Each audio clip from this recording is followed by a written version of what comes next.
너희는 아무 유교물이든지 먹지 말고 너희 모든 유하는 곳에서 무교병을 먹을지니라. 아멘. 예, 이번 주에 토라 포션의 말씀은 보라고 하는 그 말씀입니다. 굉장히 짧죠. 그 군사적인 어떤 명령어인데 가라라고 하는 뭐 그러한 말씀이고요. 또 때로는 이것은 오라라고 하는 명령이 되기도 합니다. 뭐 가라, 오라 이것이 다 이제 보라고 하는 것인데요. 우리 뭐 히브리 찬양 우리 할 때 하루악 베아칼라 이 그 요한계시록 찬양할 때 성령과 신부께서 말씀하시기를 오라 하시는도다라고 하는 그게 오 미림 보 이렇게 말씀하시기를 오라 보라고 하는 그러한 제목입니다.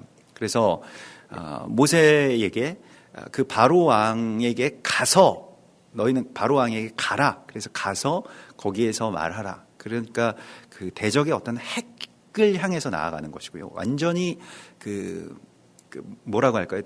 적그리스도의 어떤 그 약점, 뭐 심장을 그렇게 향해서 아주 직선으로 들어가는 그러한 그 침노하는 그 명령을 하나님께서 내리십니다. 그래서 이 마지막 세 가지의 재앙, 메뚜기의 재앙과 흑암의 재앙과 장자의 죽음의 재앙은 다 그 적그리스도의 어떤 뭐 그게 심장이라고 할 수 있는 바로 그 지점을 파괴하기 위해서 하나님께서 그 시스템, 그 구조를 파괴하기 위해서 하나님께서 이제 그 가운데로 한 가운데로 진격하라고 하시는 말씀이죠.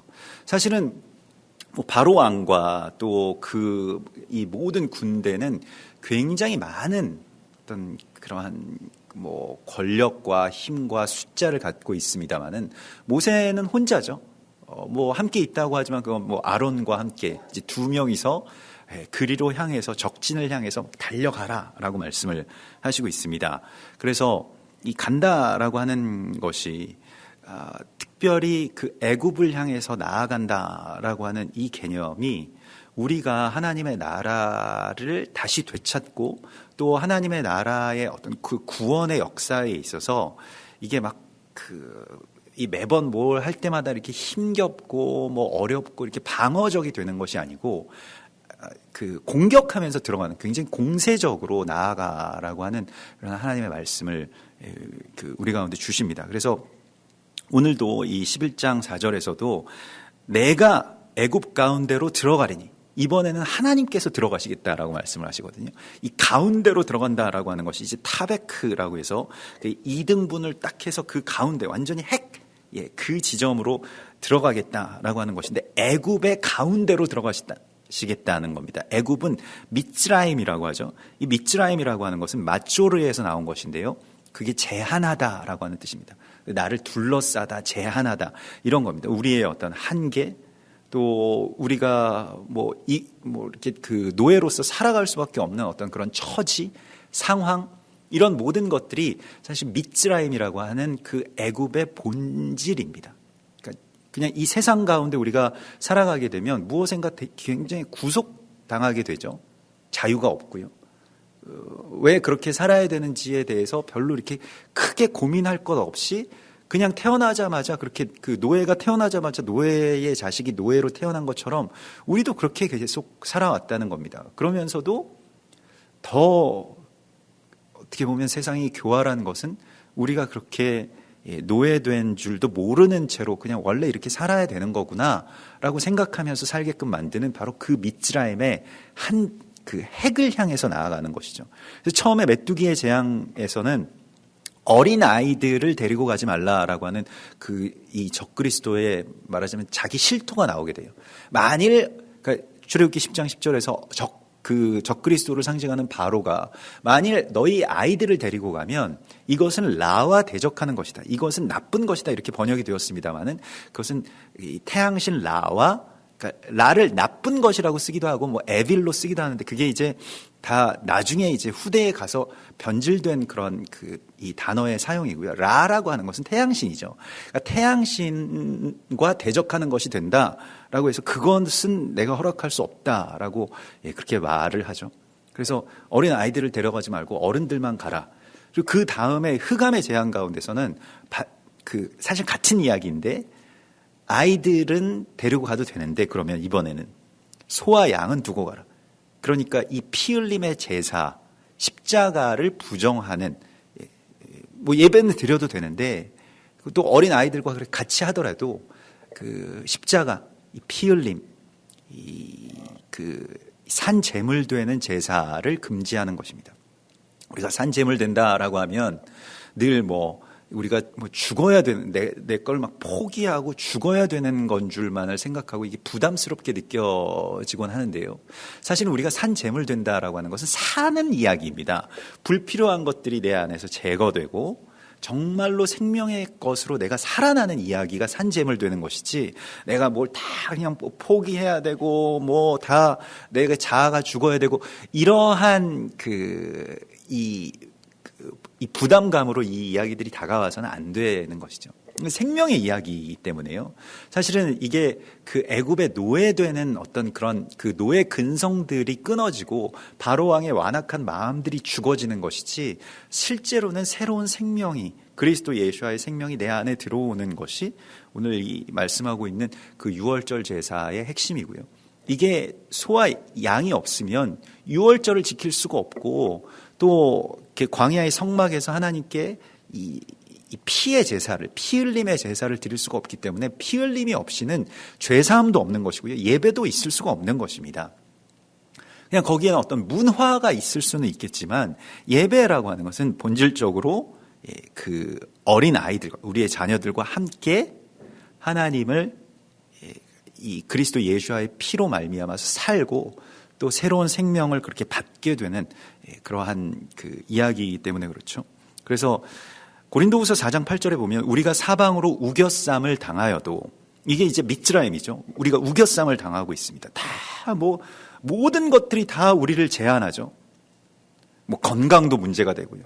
또 돈도 문제가 되고, 시간도 문제가 되고, 아이들 양육도 문제가 되고, 교육, 살아가는 거 여러 가지 것들이 다 우리를 이렇게 족쇄처럼 이렇게 잡고 있습니다. 그게 사방으로 우겨쌈을 당하는 건데요.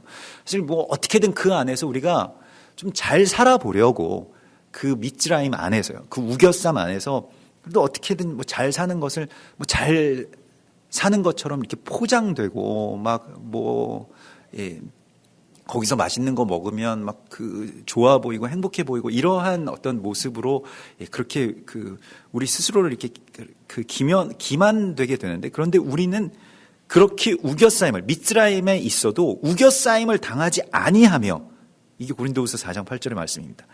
답답한 일을 당하여도 낙심하지 아니한다라고 말씀을 하십니다. 더 나아가서 시편 18편에서 다윗이 이렇게 고백하죠. 시편 18편 29절에서 내가 주를 의뢰하고 적군을 향해 달리며 내 하나님을 의지하고 담을 뛰어넘나이다.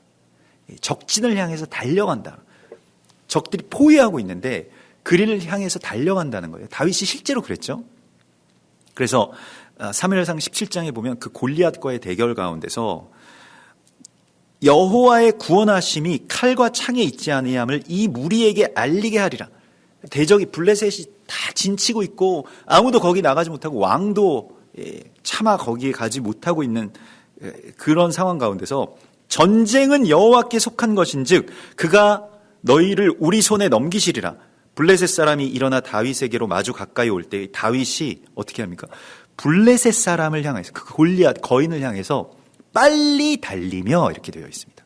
대적을 향해서 치고 들어가는 것, 더 공격적으로 들어가는 것. 그러니까 천국은 침노하는 자의 것이라고 말씀을 하고 있는데, 매일 이렇게 당하고 살고 거기에서 어떻게 견디고 인내하고 이런 것도 우리 가운데 필요하지만 거기에 최선은 먼저 공격하는 것이죠. 대적이 우리를 두려워하는 것이 맞는 이야기지, 우리가 대적을 두려워하는 그러한 상태로 계속 끌려가지 말라고 말씀을 하십니다. 사실 대적이 보기에 우리가 나가면 벌벌 떨게 되는 것이죠. 그러하기 때문에 성령과 신부께서 말씀하시기를 나가라, 진격하라 이렇게 말씀을 하시고 있습니다. 듣는 자도 목마른 자도 원하는 자는 값없이 생명수를 받으리라 말씀하시면서 대적을 향해서 달리는 그 믿음 또한 그런 권세가 이미 우리 가운데 있다라고 말씀하십니다. 무슨 권세로 나가는 겁니까? 모세가 무슨 직위가 있어서 왕을 만나고 왕에게 아주 핵심적으로 치고 들어갈 수가 있을까요? 지금 그래서 대적의 어떤 시스템, 그러니까 그 태양신 숭배의 시스템 가운데서 특별히 자녀들과 격리시키는 것, 자녀들과 분리시키는 그 이야기, 그리고 예배를 폐하는, 그러니까 예배의 어떤 본질적인, 특별히 그 산 제물 되는 십자가 예배를 폐하는 바로 이 대적이 쥐고 있는 어떤 핵을 향해서 나아가고 있습니다. 그리고 장자의 죽음에 대해서 말씀을 하시죠. 그래서 보는 그 침투한다라고 하는, 또 천국을 침노하는 자의 것이다 라고 말씀하시는 하나님의 말씀에, 예수님의 말씀을 그대로 따르는 것이죠. 전쟁터를 향해서 나아가는 것이고요. 아주 그 핵심을 그렇게 향해서 나아가는 것이죠. 그 바로의 마음에, 그 완악한 마음이라고 하는 것은 이제 카바드라고 해서 무거운 돌이 이 가슴을 짓누르고 있는 어떤 그런 상태를 말하지 않습니까? 바둥거려도 막 나아갈 수 없는, 그렇게 포위되어 있는 것과 같은 그러한 상태에서 우리의 마음 속에 있는 어떤 바로를 직면하게 하고요. 그 바로에게로, 그 핵으로 들어가라. 그걸 직면해서 보고, 거기 이 중심부, 그 핵심부의 그 통치권을 향해서 찔러 쪼개기까지 하는 하나님의 어떤 그런 예리한 말씀과 같이 나아가라고 말씀을 하시고 있습니다. 그러니까 계속 막 그 주변부를 우리가 서성거리고 중요하지 않은 것, 실제로 아무것도 아닌 일들에 막 매여 있고, 뭐 누가 어땠는데, 뭐 어떤 사람이 어떤 표정을 지었는데, 이런 게 지금 중요한 게 아니고 그 핵심이 뭐냐, 지금 내 마음에 이 둘러싸고 있는 이런 모든 미츠라임의 바로 그 핵이 어디 있느냐, 거기를 향해서 나아가라고 말씀하십니다. 나에게 있어서 바로는 무엇입니까? 나를 계속 통제하고 있고 놓아주지 않는 어떤 이 마음의 연약함, 뭐 두려움일 수도 있고요.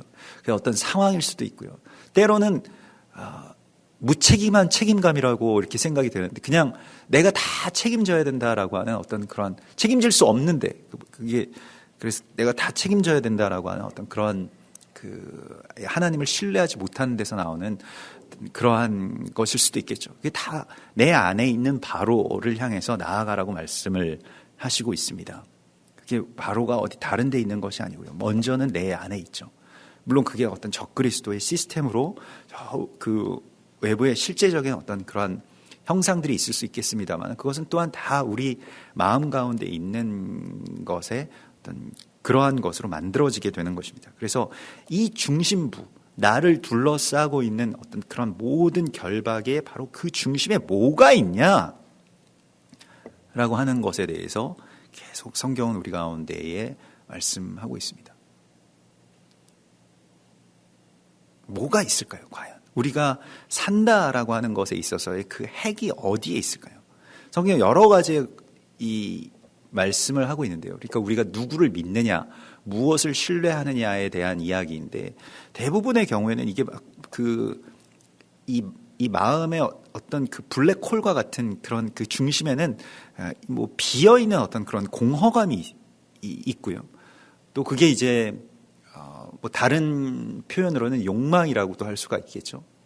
그래서 갑자기 허망한 마음이 들고, 또 갑자기 허한 기분이 들고, 갑자기 무언가 두려운 마음이 들고, 근데 그 마음 가운데에 뭔가 비어져 있는 부분이 있거든요. 하나님 그렇게 우리를 디자인해 놓으셨습니다. 거기가 비어 있는 거예요. 근데 비어 있게 되면 그게 막 모든 것들은 빨아들이고 싶어하는 욕망으로 변질되기가 쉬운데, 그곳을 이제 하나님의 마음으로, 성령으로 채우시기 위해서 그렇게 우리의 속을 이렇게 비워 놓으신 것인데, 사실은 그러한 내 마음의 중심을 하나님과 함께 이렇게 감찰해서 아주 예리하게 들어갈 수가 있어야 됩니다. 그래서 나는 지금 무엇 때문에, 또 무엇으로 인해서 결박되어 있는가? 내 마음의 바로가 어디에 있느냐? 그 궁정의 중심 가운데로. 우리가 거기 나가고 싶지가 않죠. 모세가 제일 가고 싶지 않았던 곳이 아마 거길 겁니다. 자기랑 이해관계가 있고요. 어릴 때 거기서 자랐고, 거기에서 한번 크게 실패했고, 가면 예전에 그 애굽의 왕자였던 이 모세가 아주 추리한, 그 처가살이하던 노인으로 이렇게 이 목자로서 광야에서 이렇게 고생해서 아주 추리한 모습으로 지팡이 하나 짚고 나가는 게 그게 쉬운 일이겠습니까? 얼마나 열등감이 많았겠어요. 어릴 때부터 늘 장자의 어떤 직계 혈통들과 비교되고 저기 뭐 강에서 주워온 애란다 뭐 이렇게 되면서 얼마나 어려움들이 많았겠습니까? 다시는 보고 싶지 않고 다시는 직면하고 싶지 않은 바로 그곳을 향해서 나아가라고 말씀을 하시고 있어요. 그래서 모세는 완전히 새로운 사람으로서 그곳을 향해서 나아가게 됩니다.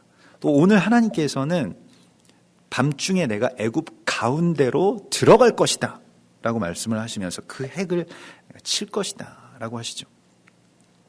그래서 그 애굽의 장자의 죽음, 바로의 장자의 죽음, 왕이 앉아있는 바로의 장자로부터, 이것은 신을 말하는 것이죠.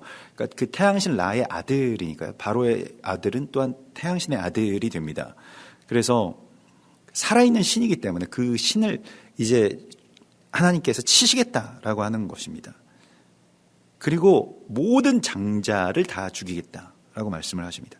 이 베호르라고 하는 이 초태생은 가장 뛰어난 것이라고 하는 그런 뜻을 갖고 있고요. 또한 대표성을 갖습니다. 모든 공동체의 대표입니다. 그러니까 그게 열매이기도 하고요. 그게 어떤 모든 그 가정이나 아니면 그 한 사람이나 또한 그 공동체가 어디를 향해서 나아가느냐라고 하는 것과 같은 이야기죠. 그래서 이게 성경에서도 이 장자의 이야기가 계속 나오게 되는데 고린도전서 15장 45절에 보면 기록된 바 첫사람 아담은 산영이, 그러니까 생명이 되었다 함과 같이 마지막 아담은 살려주는 영이 되었나니 이렇게 되어 있습니다. 그래서 첫사람 아담, 그 장자와 또한 마지막 아담인 예수아가 하나는 산다라고 하는 것의 대표성을 갖고요. 하나는 살려준다라고 하는 것의 대표성을 갖는다라고 말씀을 하십니다. 이 로마서 11장 16절에서는 제사는 처음 익은 곡식 가루가 거룩한 즉 떡덩이도 그리하고 뿌리가 거룩한 즉 가지도 그러하니라. 그래서 어떤 대표, 어떤 장자가 그 모든 것의 대표라는 거예요. 로마서 11장은 사실은 그 유대인들에 대한 이야기입니다. 이방인들의 뿌리, 뭐 아니면 그 모든 열방의 장자가 누구냐라고 하는 그 장자라고 하는 것이 장자가 뭐 높다 낮다 이러한 개념이 아니고요. 그래서 장자만 중요하다 이런 개념이 아니라 장자가 그 대표성을 갖기 때문에 그 장자가 온전해지기 위해서는 그 공동체 전부가 온전해야지 장자가 온전해질 수 있는 것이죠. 제사장을 세운다는 이야기도 꼭 같습니다. 우리가 뭐 우리 집에 뭐 우리가 뭐 지난 1월 1일에도 뭐 이렇게 제사장으로서 우리 아버지들이 이렇게 다 나오셔서 이렇게 서는데 가족들이 이렇게 보시면서 저는 여기서 이제 가족들의 표정을 보니까 되게 애처롭게 바라보는 것 같아요. 괜히 눈물이 나고 막 아버지들의 행색을 보면은 너무 막 맨날 고생하시는 것 같고 막 그 저분이 어떻게 이제 그 제사장으로서 설까 이런 막 그런 마음도 있고 뭐 그런 것 같아요. 그럼에도 불구하고 이분이 정말로 우리의 아버지가 내 남편이 우리의 아들이 제사장으로서 온전하게 섰으면 좋겠다라고 하는 어떤 갈망이 있죠. 그것으로 세우는 것이죠. 그러니까 이렇게 막 뛰어나고 완전하고 막 카리스마가 넘쳐서 제사장으로서 그냥 이미 서 있는 그런 존재가 아니고 참 연약하고 어떻게 보면 아직 예수님도 알지 못하고 믿지 않는 남편도 있을 거 아닙니까? 아직 그렇게 세워지지 않은 아들도 있을 거 아닙니까? 그런데 그를 어떻게든 다시 세워가지고 제사장 세우려면 누가 더 힘을 써야 되겠습니까? 물론 그 본인이 뭐 힘쓰는 것도 있겠지만 본인이 그렇게 힘쓸 만한 어떤 여력도 없고 그게 다 같이 그것을 세우는 것이죠. 그게 마치 우리가 지금 이스라엘 유대인들이 예수님이 메시아인 줄을 알고 이 예배의 제사장으로서 우리 서서 우리가 당신들과 함께 예배했으면 좋겠다. 당신들 제사장으로 우리가 세워가지고 같이 예배하기를 원한다라고 하는 것은 마찬가지의 이야기입니다. 어쩌면 믿음이 없는 한 아들, 뭐 한 남편, 한 가장을 이 믿음의 제사장으로서 세워가는 이야기와 꼭 같은 이야기입니다. 그러니까 뭐 그 사람이 무슨 자격이 있다고 그냥 내가 그냥 해버리면 되지. 이렇게 생각하지 않잖아요. 그 가정 안에서, 그 공동체 안에서 하나님께서 그 마음을 우리 가운데 품기를 원하시는 것이죠. 그래서 장자를 세운다라고 하는 이야기는 그냥 초태생을 구별해서 하나님의 소유로 삼으시는 이 이야기를 통해서 온 세상, 온 만민들을 구원하시고요. 또 합력해서 이 일들을 이루기를 원하시는 하나님의 전략이 이 안에 숨겨져 있습니다. 초태생만 중요하다는 게 아니고요. 그들만 세워지는 것이 중요하고 그걸로 끝난다는 이야기가 아닙니다. 오히려 이 초태생, 이 중심부를 통해서 전부를 세우시는 이야기를 만드시겠다는 것입니다. 그래서 이스라엘이 중요한 것입니다. 이스라엘은 마치 믿음 없는 남편과 같은 거예요. 믿음 없는 내 아들과 같은 겁니다. 어떻게든 건져내야 되겠죠. 어떻게든 세워야 되겠죠. 그러려면 기도도 우리가 많이 해야 되고요. 또 애도 써야 되고 어떻게 하겠습니까? 그래서 그 이야기를 함께 이루어가는 그 사명을 우리 가운데 주시고 있는 것입니다. 그러니까 제사장은 그 자신의 카리스마로 서는 것이 아니고 그 공동체가 온전하게 그것을 위해서 헌신해야만 설 수가 있는 것입니다. 제사장을 해서 온 백성들이 모여서 세우게 되고요. 온 나라가, 온 가정이 연합할 때에만, 그리고 연합하고 하나님의 그 말씀 속에 우리가 순종할 때에만 이 일들이 일어나게 됩니다.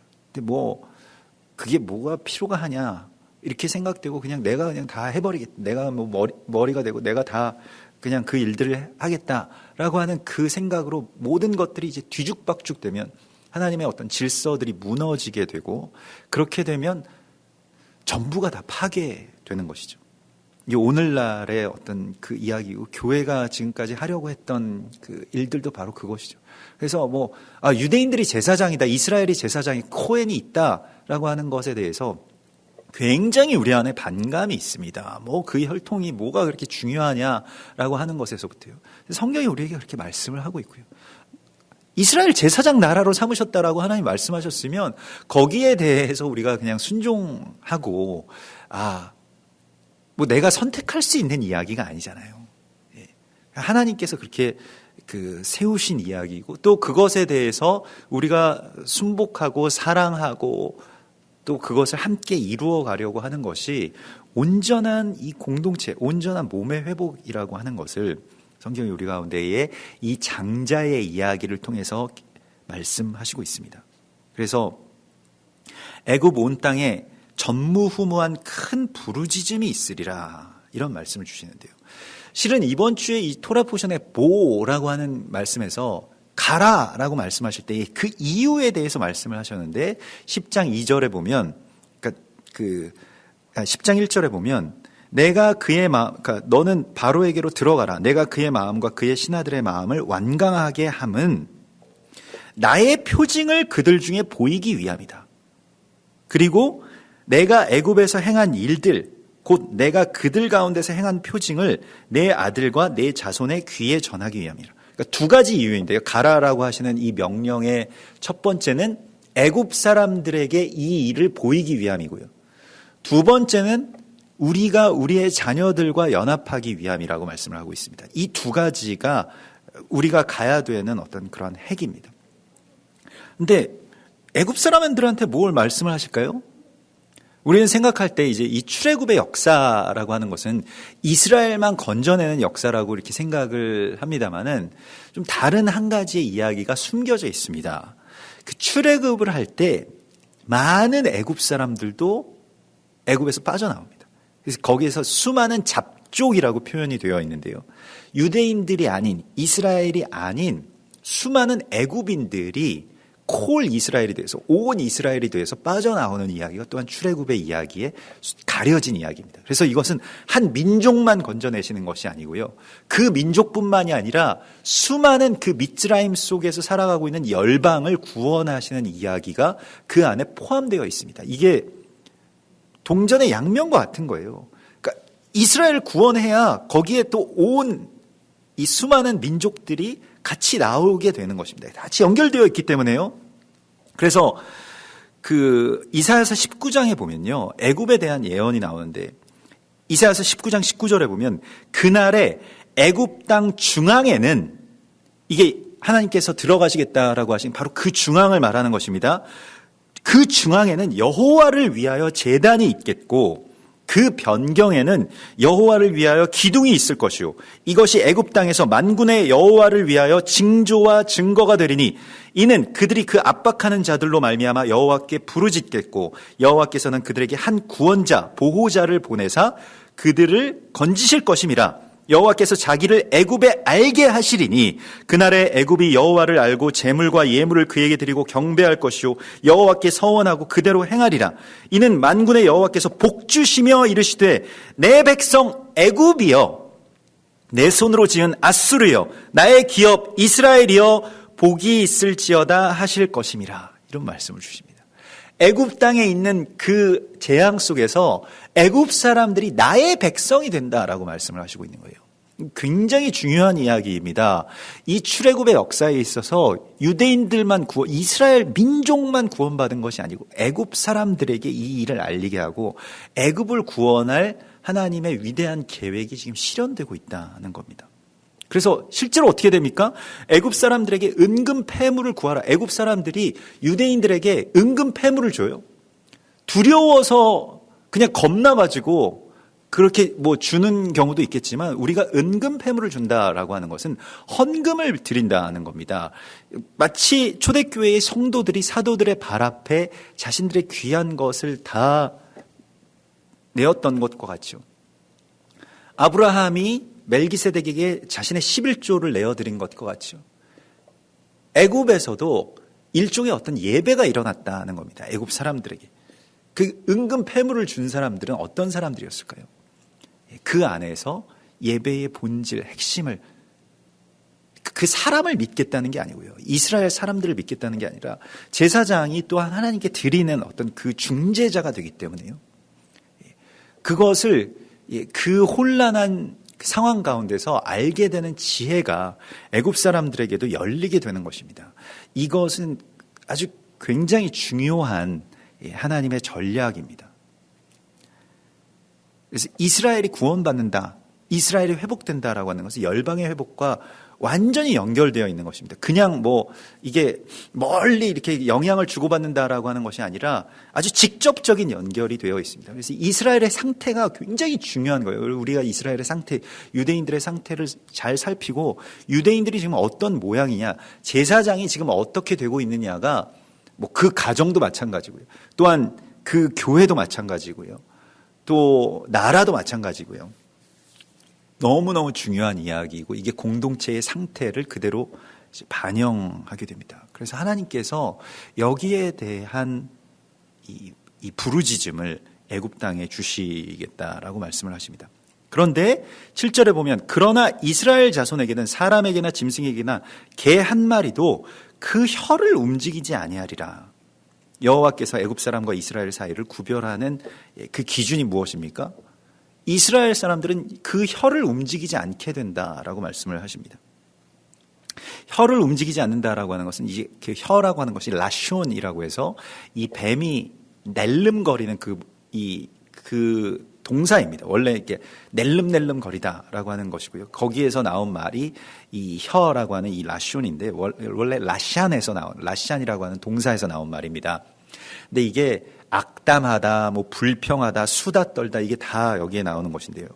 야고보서 3장 3절에 보면 우리가 말들의 입에 재갈 물리는 것은 우리에게 순종하게 하려고 그 온 몸을 제어하는 것이라. 그래서 이와 같이 혀도 작은 지체로 돼 큰 것을 자랑하도다.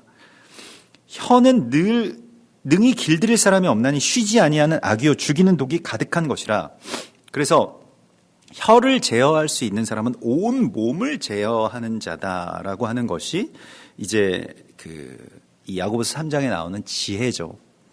지금 이스라엘 백성들에게 있어서 물론 이게 막 그런 어떤 고통 가운데 이 신음하고 부르짖는 그런 소리가 아니라 평안하고 잠잠하게 될 것이다라고 하는 그런 말씀입니다만은 또한 하나님의 백성들과 그렇지 않은 멸망의 자들과의 어떤 구별의 이 기준이 바로 이 혀를 낼름거리면서 악담하지 않는 데에 있다라고 하는 것이죠. 그래서 우리가 하나님의 이 혀를 제어하는 것에 있어서 첫 번째는 사실은 침묵이죠.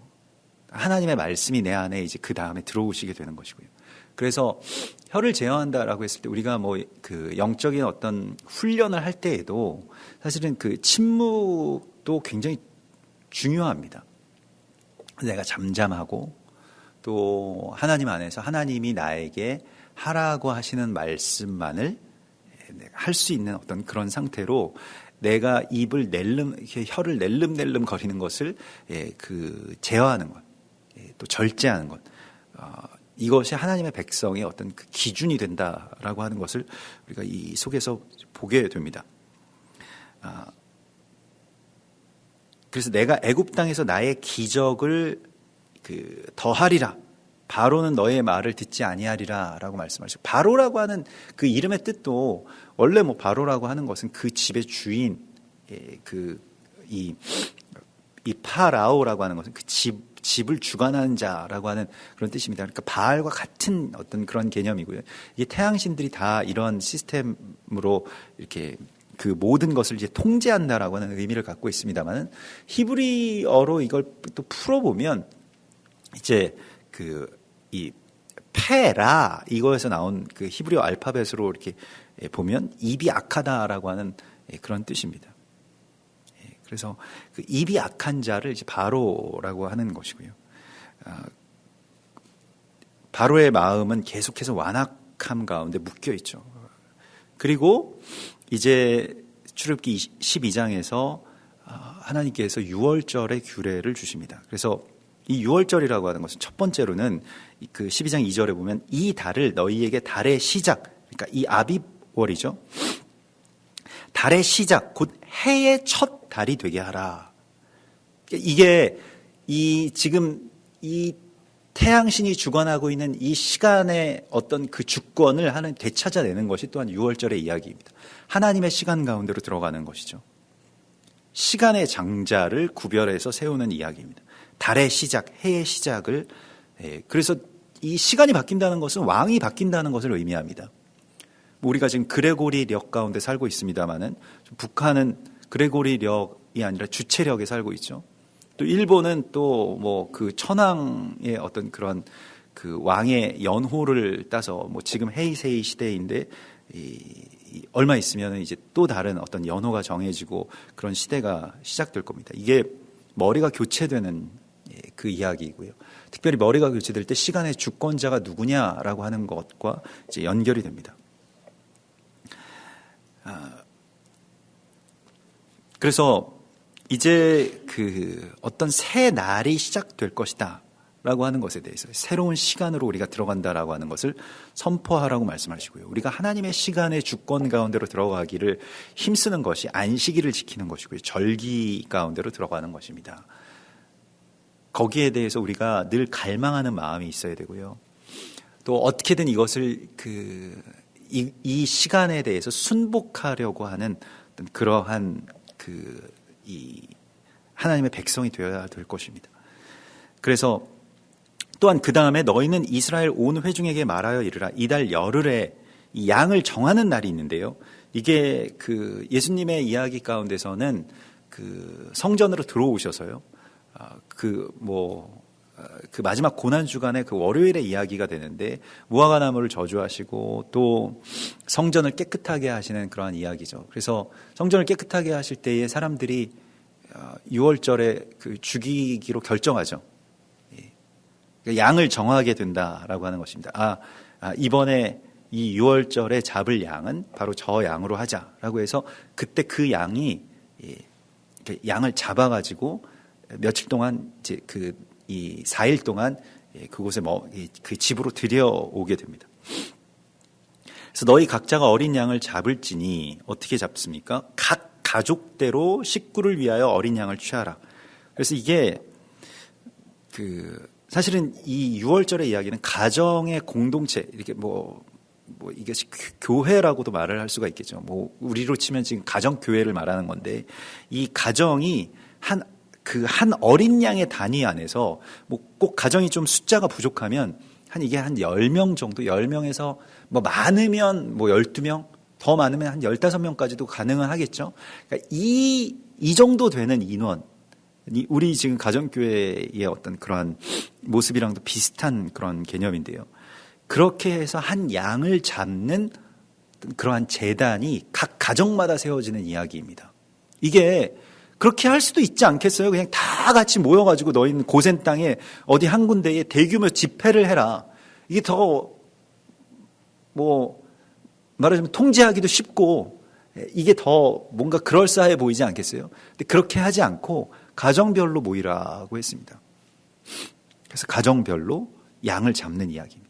그리고 그 가정의 문에 피를 바르는 이야기입니다. 무엇을 의미하는지를 우리가 잘 알아야 되는데요. 우리가 유월절로 들어간다라고 하는 것은 이 대적의 어떤 적그리스도의 시스템에서 벗어나는, 그러나 또 거기에서 그러한 모든 재앙들이 대적은 우리의 장자를 빼앗아 가려고 합니다. 장자를 빼앗아 간다라고 하는 건 우리 전부를 다 빼앗아 가려고 하는 것이고요.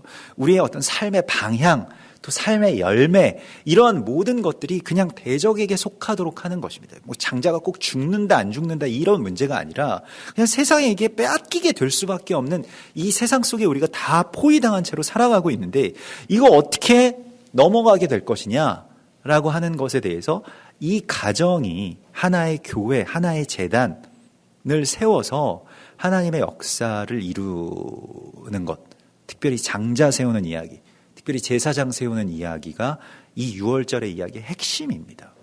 우리 구원받는다라고 하는 것이 우리가 유월절 어린 양의 피로 우리가 산다라고 하는, 그냥 내가 죽지 않고 산다, 죽지 않고 산다라고 하는 게 뭐냐? 이 호흡이 끊어지지 않아야지 죽지 않는 거냐? 실제로 그냥 호흡하고 살아가는 많은 사람들이 살았다라고 하는 이름은 가졌으나 실상은 죽은 자라라고 하는 그러한 평가를 받습니다. 산다라고 하는 것이 무엇이냐? 라고 하는 것을 하나님께서 이 안에서 보게 해주십니다. 그래서 특별히 구원이라고 하는 것은 가정이 구별되어서 제단으로서 세워지는 것을 의미합니다. 이걸 이 마지막 때에는 우리가 굉장히 큰 지혜로 받을 수가 있어야 됩니다.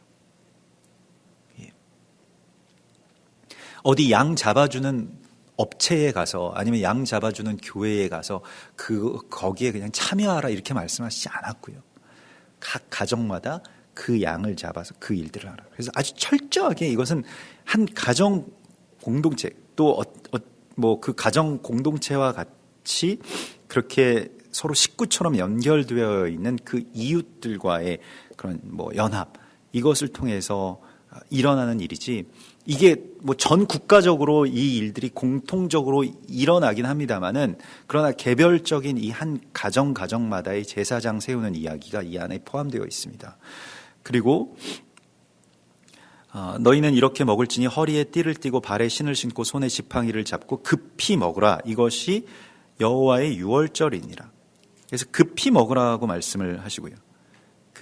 모두 종말의 시간 속에 정말로 긴박하게 이 일들에 대하여서 힘을 쏟고 이 일들의 우선순위를 두고 행하라고 하는 말씀입니다. 이 급하다라고 하는 것은 우리가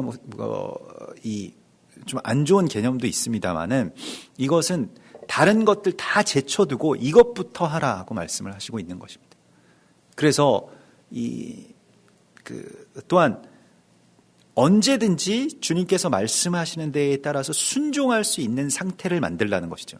손에 지팡이를 잡고 발에 신을 신고 있다라고 하는 것은 하나님이 어떤 말씀을 하시든지 곧바로 즉각적으로 순종할 수 있는 바로 그 상태로 들어가라. 하나님의 시간으로 들어간다. 카이로스의 시간으로 들어간다라고 하는 것은 바로 이것을 말하는 것입니다. 급하다라고 하는 개념이 여기서 급하다라고 이렇게 표현이 되었습니다만, 이것은 우선적으로 이 일들을 하라라고 하는 것이고요. 그리고 애굽 땅에 있는 모든 처음 난 것을 다 치고 애굽의 모든 신을 내가 심판하리라. 그래서 이 모든 처음 난 것들이 다 죽는 그 날이 바로 6월절의 이야기죠. 우리는 그 6월절의 이야기가 너무 실제적으로 각인된 실제의 상황으로 나타난 그런 시대에 살아가고 있기 때문에요. 늘 6월절이 되면 이 세월호 사건을 생각하지 않을 수가 없는데, 6월절의 기간 가운데 일어났던 이야기이고, 또 세월이라고 하는 이 사실은 그 세월호라고 하는 것이 사실 6월호죠. 그러니까 세상을 넘어간다라고 하는 그런 뜻을 갖고 있는 그 이야기이고, 또 구원파에 의해서 저질러진 뭐 그것과 연관된 그러한 이야기이고요. 또 그것이 이 교회의 사생아로서 또한 우리가 장자를 어떻게 키우고 또 어떻게 세우는 개념으로 살아가고 있는지를 보여준 뭐 그러한 이야기죠. 이 교회의 열매고 심판이 우리를 이 넘어가느냐 아니면 여기에 우리가 걸리느냐라고 하는 이 기로에서 어린 양의 보혈 아래에 이 장자가 어떤 개념으로 하나님께로 드려지느냐 아니면 이 세상 가운데로 내어준 바 되느냐, 이게 뭐 6월절에 희생된 아이들이든 그렇지 않든 간에 이미 살아남은 뭐 어쩌면 그런 사고와 무관한 우리의 아이들도 세상 가운데 빼앗겼을 수 있는 것이죠. 그래서 굉장히 두려운 이야기입니다. 이걸 다시 되찾아내는 이야기가, 그 자녀들을 다시 되찾아내서 함께 예배의 공동체로 서게 되는 바로 그 이야기가 이 모든 처음 난 것들의 죽음 속에 우리 아이들을 빼앗기지 않고 하나님의 역사가 이루어지는 바로 그 회복의 이야기가 6월절의 이야기라는 것입니다. 그래서 구원이라고 하는 것을 그냥 개인이 천당 가는 이야기로 만들어 놓은 것, 구원파 이야기 아닙니까? 그 구원파가 뭐 어디서 나온 겁니까? 한국 기독교에서 나온 이야기고요. 한국 기독교의 이 뿌리 깊은 이 구원론의 그 왜곡됨이 바로 이런 식으로 이제 표출되고요. 그래서 뭐 어떻게 살든 상관이 없다라고까지 막 거짓을 일삼고 뭐 자기 그 욕망을 따라 살아도 어차피 하나님께서 다 용서해 주시는데 무슨 상관이냐, 이런 식으로 생각하게끔 만드는 그 구원론에 아주 깊이 빠져 있다는 겁니다. 이신칭이라고 하는 거예요. 오직 믿음으로 말미암아 구원을 받는다라고 하는 것을 이상하게 왜곡시켜 가지고요. 자기 편의로 왜곡시켜서 그렇게 그 악을 저지르는 데 있어서 면죄부를 발행하는 것과 꼭 같은 일들을 교회가 해왔다는 것입니다. 이게 굉장히 극단적으로 된 게 구원파일 뿐이죠. 우리가 다 그런 구원론을 갖고 이때까지 살아오지 않았습니까? 뭐 구원을 받는 데 있어서 아이들과 연합해야 되고, 뭐 가정이 재단으로 세워져야 되고, 뭐 이런 얘기가 어디 가서 먹히겠습니까? 누가 여기에 대해서 동의를 하겠습니까? 근데 하나님께서는 오늘 6월절로 들어간다라고 하는 6월절 어린 양의 피라고 하는 것은, 물론 예수아의 피가 6월절 어린 양의 피죠. 근데 그 피가 어떻게, 그럼 그 피로 말미암아 우리가 어떻게 구원받느냐라고 하는 것은 그 피를 각 가정의 문, 설주와 임방에 바르라고 말씀을 하시죠. 그 십자가의 표징입니다.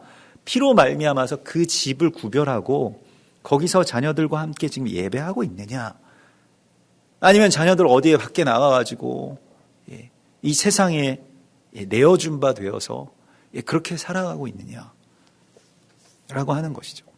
우리가 정말로 이것을 이 어떤 생명이 걸린 이야기로 긴박하게 이 일을 접근해야 됩니다.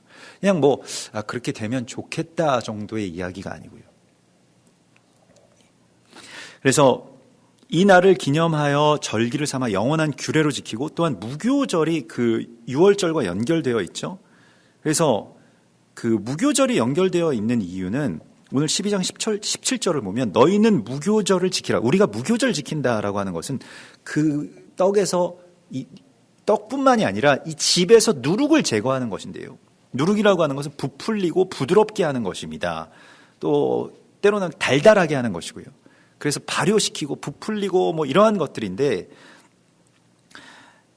오늘 여기에서는 내가 너희 군대를 애굽 땅에서 인도하여 내었음이라 이렇게 말씀하고 있습니다.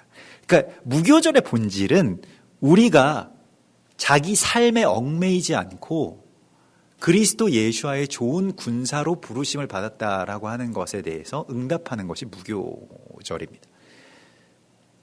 그래서 내가 내 삶을 그냥 달콤하게 만들고 부드럽게 만들고 그게 하나님이 나에게 주시는 최상의 복이고 내가 구원받은 이야기라고 생각하게끔 만드는 그 구원론이 아니고요.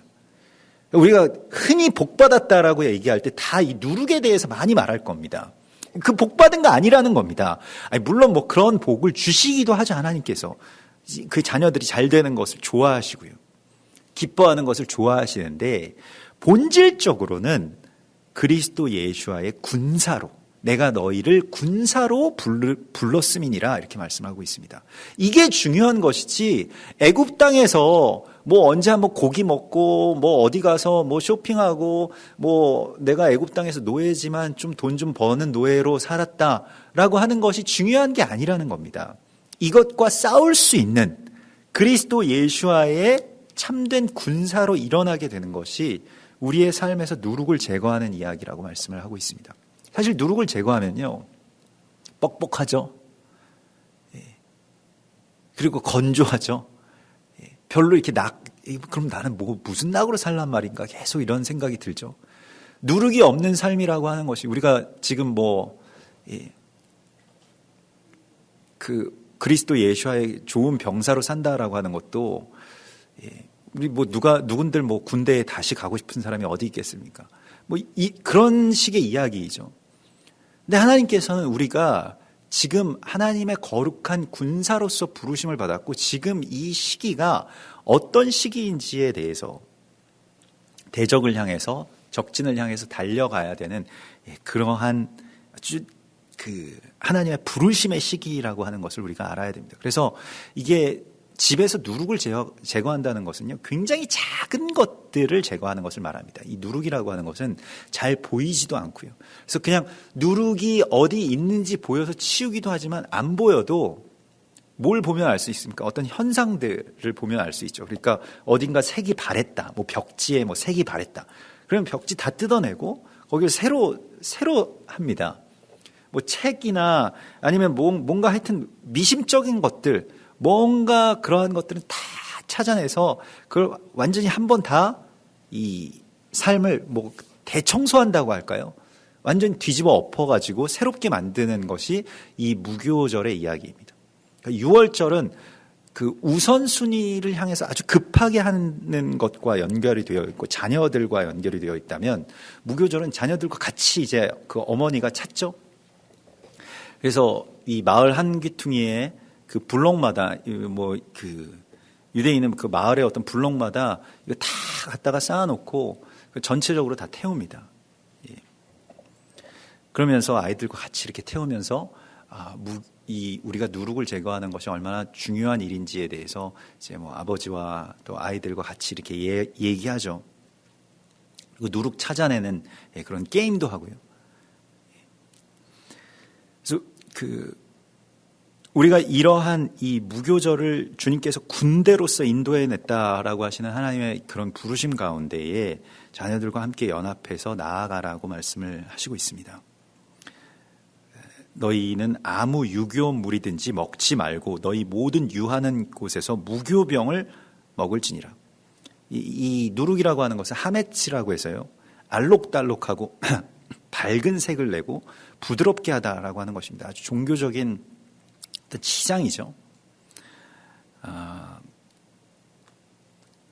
또 어떤 그 하메츠라고 하는 것은 더 어원을 찾아가자 보면 분노에 떨게 하다라고 하는 그래서 그 난폭하게 행하다라고 하는 말과 나중에 하마스와도 좀 연결이 되는데 그러한 말입니다. 그래서 이게 두려움 때문에 자꾸 뭔가를 이렇게 포장하게 되고 치장하게 되고 이러한 것들이죠. 사실 좀 기만적인 이야기라고 할 수가 있겠는데 하나님께서는 우리에게 그러한 마음을 주지 않으신다라고 말씀을 하십니다. 그래서 내 안에 있는 나의 누룩이 무엇인가라고 하는 것을 또한 잘 살펴보아야 됩니다. 이것은 너무 작은 알갱이와 같아가지고요, 보이지는 않는데 내 마음을 완전히 부풀게 하는 그러한 것들입니다. 그래서 그것이 나에게 있어서 무엇인가라고 하는 것을 하나하나 보고 그것을 다 제거하고 그리스도 예수와의 좋은 병사로 삶에 얽매이지 않고 자기 삶에 얽매이지 않고 하나님께 자기의 삶을 온전하게 드린 나와 나의 가정, 또 우리의 교회와 공동체가 하나님께 온전하게 드려지는 이 유월절에 어린 양의 피 아래로 들어오라고 말씀을 하시고 있습니다. 그 안으로 들어가라고 말씀을 하시고 있습니다. 우리가 마지막 때에 정말로 하나님께서 우리 가운데에 간절하게 부르시는 이 외마디 명령입니다. 너희는 그리로 가라. 우리가 주님의 말씀에 이 작은 명령에 즉각적으로 순종할 수 있는 이 상태, 또 그러한 마음, 또 그러한 공동체의 준비, 자녀들과의 연합, 또 이러한 모든 대적의 둘러쌈을 향해서 우리가 그것을 끊기 위해서 적진을 향해서 들어갈 수 있는 이 침노하는 이 용기, 그러한 믿음을 하나님께서 우리 가운데 주시겠다고 약속하십니다. 우리 같이 기도하겠습니다. 우리 이 시간 주님 바라보시면서 또 오늘 말씀을 우리의 삶에 새기면서 특별히 우리의 장자를 또한 거룩한 하나님의 제사장으로서 드리는, 또 그렇게 세우는 그러한 공동체의 헌신을 위해서 우리 같이 기도하고, 또 우리가 무엇을 우선하면서 살아갈 것인지에 대해서 이제 십자가를 앞에 두고 또 주님의 명령에 온전하게 순종할 수 있는 그러한 준비가 되게 해달라고, 또 특별히 우리의 자녀들을 위해서도 우리 같이 기도하면서 이 세상을 이기는, 또 이 세상을 넘어가는 하나님의 거룩한 역사가 우리 안에서 온전하게 일어날 수 있게 해달라고 같이 기도하십시다. 주여, 주여,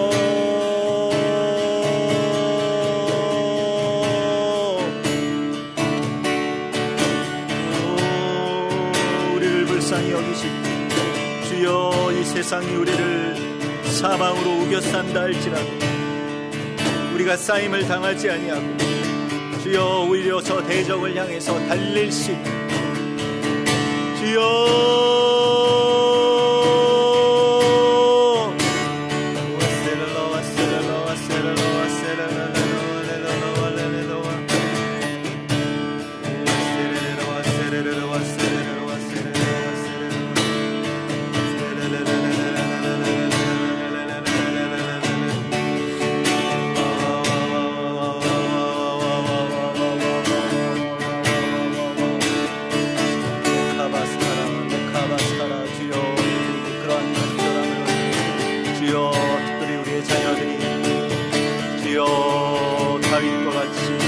모세와 같이 이 세상 가운데서 구별되어 저 대적을 향해서 달려갈 수 있는 믿음을 허락하여 주시옵소서.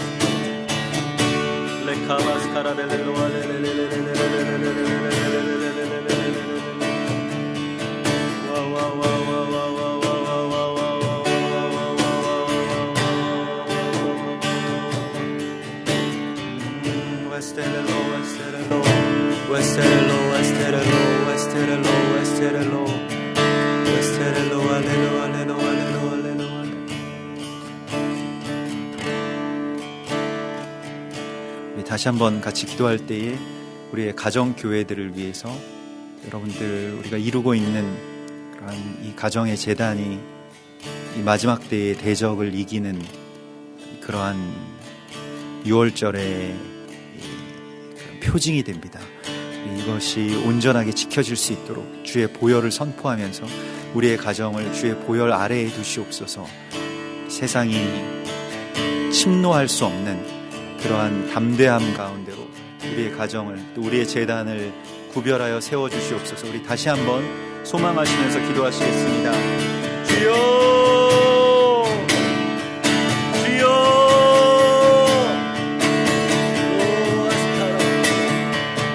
예수와의 피로, 예수와의 피로, 예수와의 피로 덮어주시옵소서. 주여,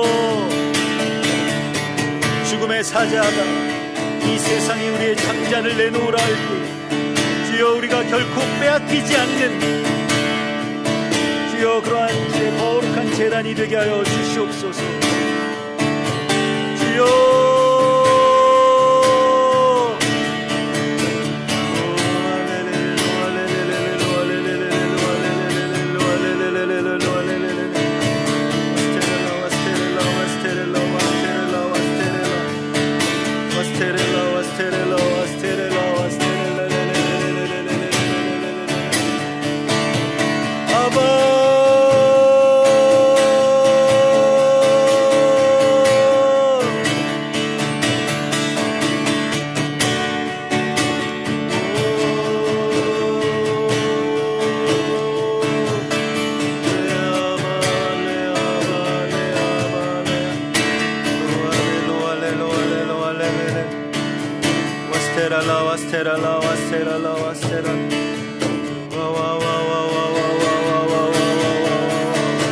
주여 이 마지막 때의 주의 전략, 주의 지혜 아래에 우리가 온전하게 들어갈 수 있도록 인도하였습니다. 주님을 온전히 신뢰합니다. 주님을 온전히 신뢰합니다.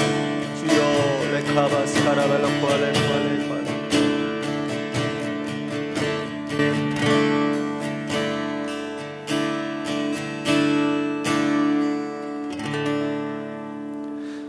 하늘에 계신 우리 아버지시여, 이름이 거룩히 여김을 받으시오며 나라의 임하옵시며 뜻이 하늘에서 이룬 것 같이 땅에서도 이루어지이다. 오늘날 우리에게 일용할 양식을 주옵시고 우리가 우리에게 죄 지은 자를 사하여 준 것 같이 우리 죄를 사하여 주옵시고 우리를 시험에 들게 하지 마옵시며 다만 악에서 구하옵소서. 대개 나라와 권세와 영광이 아버지께 영원히 있사옵나이다. 아멘.